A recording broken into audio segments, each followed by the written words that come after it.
Okay, so why are they meeting again? I can't remember, and I literally looked it up last night. I was like, what in the hell is going on? So the live feed, Trump was over there with him, and they got sound like they got the marching band out there and all the banners and in the public square or whatever it was. I was like, what the hell is going on right here? I'm assuming it has to do with Iran. So let me check this out. But I thought Trump was the one issuing warnings to people. They're saying Xi Jinping issued a severe warning to Trump? And Heritage Foundation Senior Fellow Michael Pillsbury. Michael, you can always read between Oh, you know he got called the Pillsbury Doughboy all day long at school. Oh, he didn't stop hearing that until he got out of college. Oh, man. Wines better than anybody else. You know the Chinese, I would argue, better than anybody else. What's your takeaway from what we saw? Maybe you see something else. Well, I see two things. One is I see the superficial appearance of friendship, relationship. 1784 is when our first American ship came here. Mutual respect. All the things Bill Hemmer is saying are certainly true. I congratulate Bill Hemmer on his profile. He's been doing profiles all around Beijing on the Great Wall and showing pictures of himself 20 or 30 years ago. That's all reality. We can celebrate it. It's good news. But from the point of view of a China expert who's seen these things for 30 years now or more, some really bad news is coming out. First of all, the warning about Taiwan. That never happens. This is the first time I've ever heard a Chinese leader in the foreign ministry issue such a severe warning on Taiwan, that if it's very vague, if it's not handled carefully, then there will be conflict. That's not usually put into the, happy talk at a banquet. Mm-hmm. The American side is totally silent on that issue, on the issue of Taiwan. The other thing the Chinese did is they used a term that's just almost kind of nasty. It's hard to translate. It's called gao huai in Mandarin. Gao huai. Gao means to screw. Huai means bad. I noticed the translation was by the Chinese side, when they put it into English, it was don't mess it up. We must not mess it up. Well, that's not quite as strong as what it sounds like in Mandarin. Mm-hmm. So yes, everything's wonderful, big success. Steve Daines did a lot to make this all happen, working with David Perdue as ambassador, and Susie Wiles had a role too. So that's all wonderful. But the other thing that wasn't brought up at all, the reason we're here really, is the Chinese agreed reluctantly to a 1-year moratorium on their export license system to block ring magnets from going to America.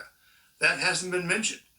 The time runs out. The moratorium runs out very soon. Ring magnets? Back to a problem where our factories cannot make turbine engines, cars, even the windshield wiper motor in your car requires a little ring magnet. Okay. No progress, no mention of it. So I'm sitting here like, this is about magnets? a lot more to hear, I think, tomorrow. And right. What do you mean by no mention, Michael? Happening behind the scenes. We can't possibly know what they discussed. I mean, it could have been discussed there. You expected to hear that in the speech? I didn't expect the Chinese to give such a serious warning. Not the banquet speech. You didn't bring it up at the banquet. That would have been impolite.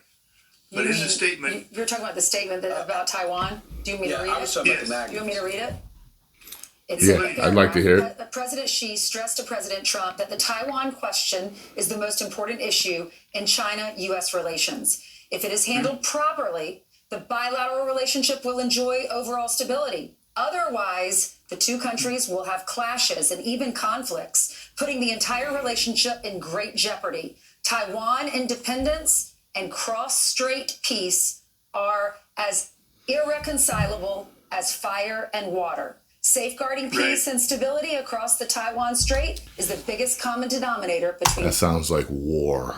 We're in a damn conflict with Iran right now. China and the U.S. And this was from the spokesperson, Michael.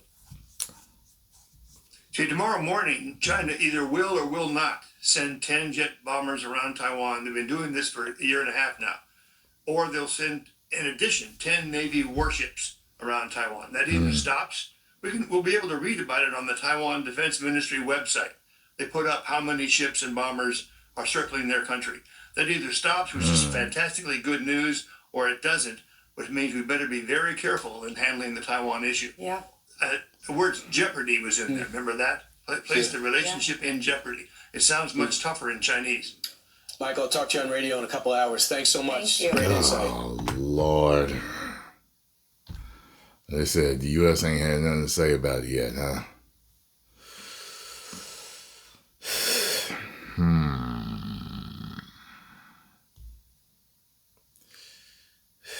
I tell you, man, you know, there's a lot of calamity going on right now, ain't there?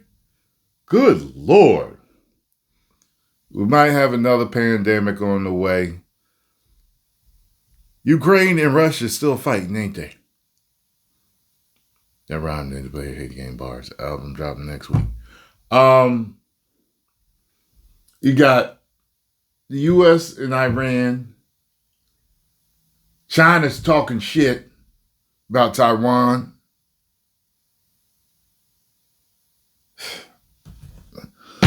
Gas prices is through the roof. Food prices is through the roof.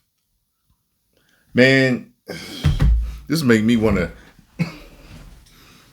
Oh, man, if I had my own island. Post a comment down below. Let me know what you think about the situation. Add any more details that you think are relevant to the comment section. Help us all out with this situation. What you think? What you thinking on this? I'll talk to y'all later.